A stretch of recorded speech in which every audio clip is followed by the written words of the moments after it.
I've invited Callum Smiles on to discuss what he's up to in Europe. This guy, honestly, I think he wants to join the European Union. He's always over there. But it happens to be that he's over there with our party leader, the leader of UKIP, Nick Tenconi. Nick and Callum, how are you doing? Firstly, let's address that slander. Bastard. Je n'aime pas les Européens. Taisez-vous. You have spent more time in Romania than most Romanians I know this year. Do you know what I think I've spent 48 days this year out of the country. I'll be a non-dom soon. This is what I'm talking about. We'll get to Romania in a moment though, because I want to ask, what are you guys doing? You're in France right now. What are you doing there, other than causing trouble? There you go. Plausible deniability, professional activism. We're in northern France. We have come over to Calais. We've completed the mission, which is to highlight, well, to discover, but also highlight and expose once again, far left extremism is the number one threat to Britain in 2025. And we did that by, as ever, deploying smart activism, which is to, in terms of the illegal invasion, is to find the migrant camps and to confront those NGO workers, which are identifiable by the vests and the high vis and The hair. the communist sort of. But you don't know until you know. So we've gone out there. We found the camps. We made sure that we found multiple camps, so it's not just a one-off. And each time there was NGO workers, as predicted, and Antifa, and all of your sort of socialist worker party sorts. So whereas Farage and Reform and Matt Goodwin and all these other people on the centre right, whatever that means, what they'll do is whatever this nonsense sit on the fence phrase means, what they'll do is, Calvin, is they'll call out the numbers.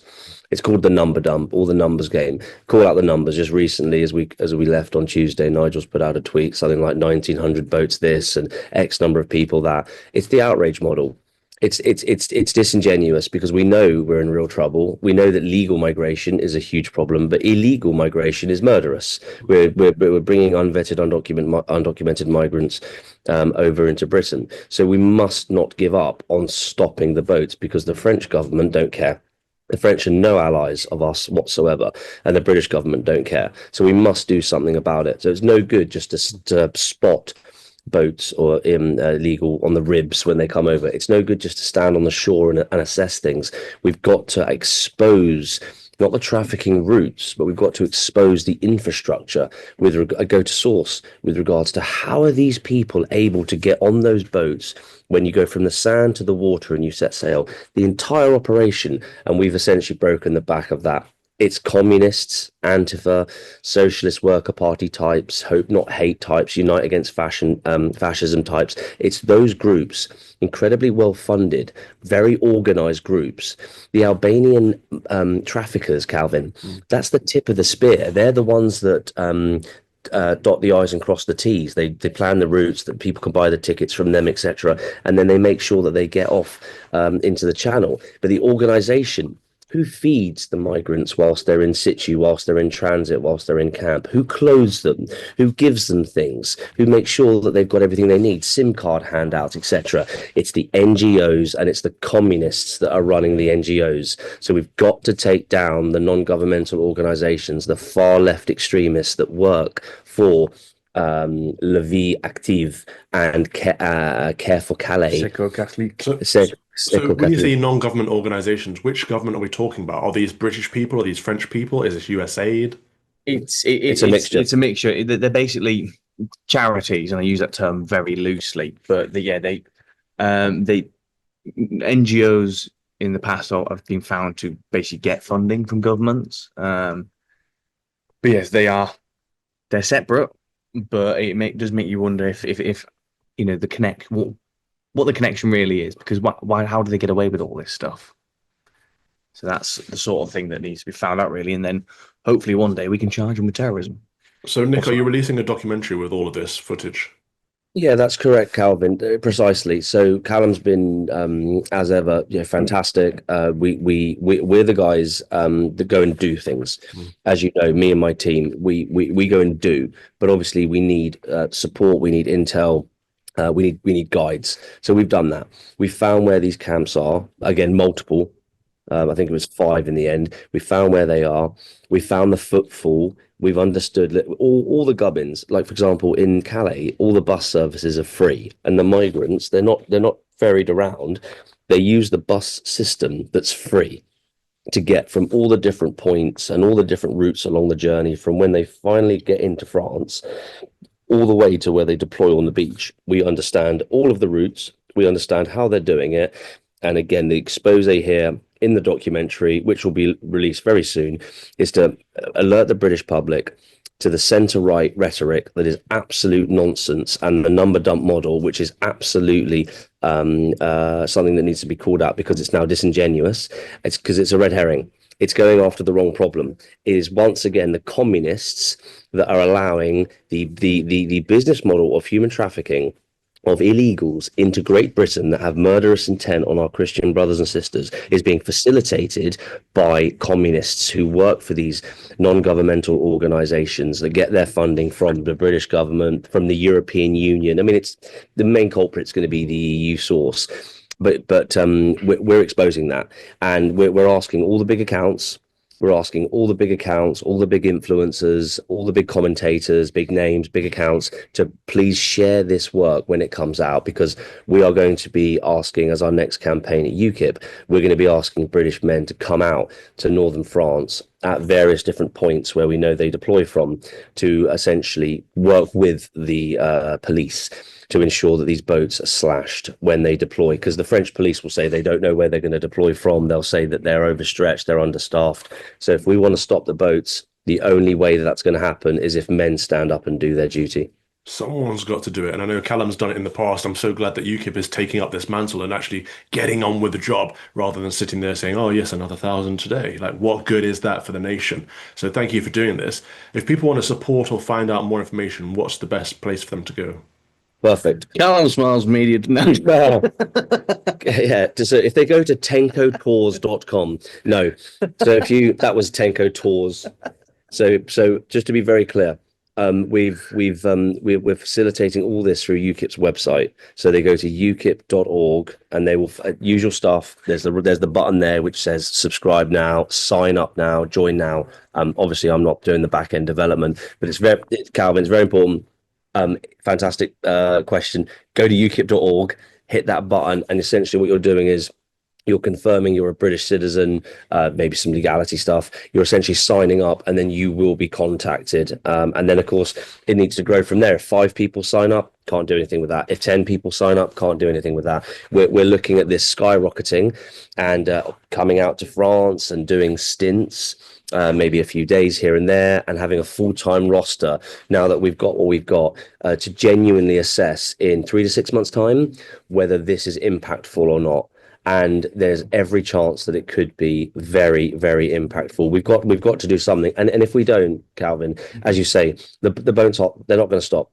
Yeah. And we've been up close and personal with these. I'll say one last thing on this. We've been up close and personal with these economic migrants, these illegals, these invaders. We've been up close and personal, and all of the necklaces that they have with the AK-47s and the tattoos and the scars and everything else like that. No judgment, because maybe they've been hurt, for example. I'm not insensitive to that, but we were met with weed smoking, middle finger raising, shouting, telling us that we're racist, that we are fascist.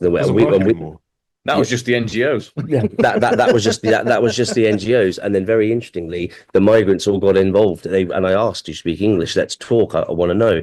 And now we know that argument's been destroyed. It's been lost. It carries no weight anymore. Therefore, still keep doing it. But the migrants, and this is probably best explained in my interview that I did with Callum, the migrants, how they behaved yesterday when they were given the full opportunity of a right of reply, very calmly.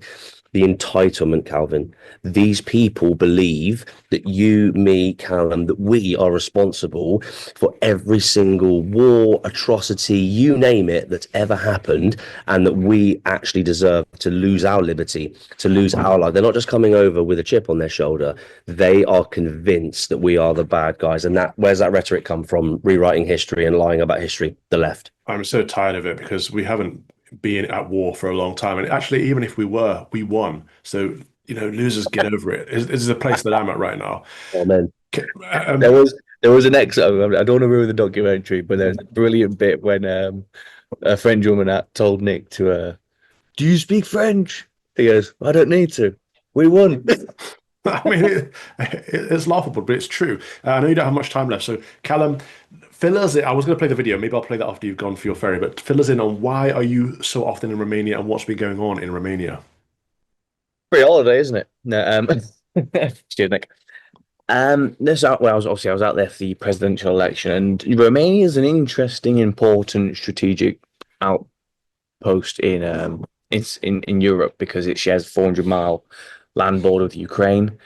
It's the most affluent and biggest population southeastern Europe, and it's only just joined the Schengen area. It's in the European Union, but it's only just joined the Schengen area. But it's there's a lot of American money going out there, but more importantly, it's actually looking like a good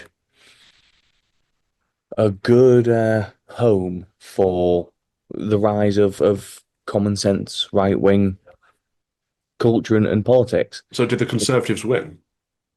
No, they didn't.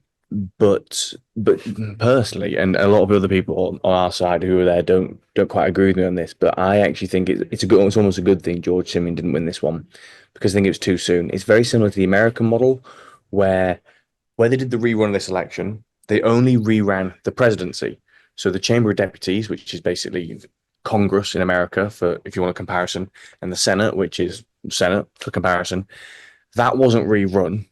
So George Simeon's party, AUR, they didn't have they are the opposition basically. So had he got in, he'd had maximum 2 terms, and his first term would have been spent the entire time him wanting one thing and his government wanting another. So nothing would have got done. And what's possibly with what he was offering, he was the only candidate offering change.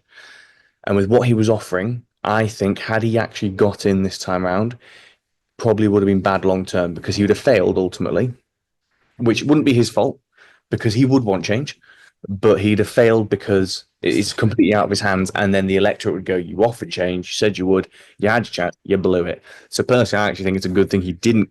I think he lost well, if that makes sense. Yeah. I think it's a really strategic loss.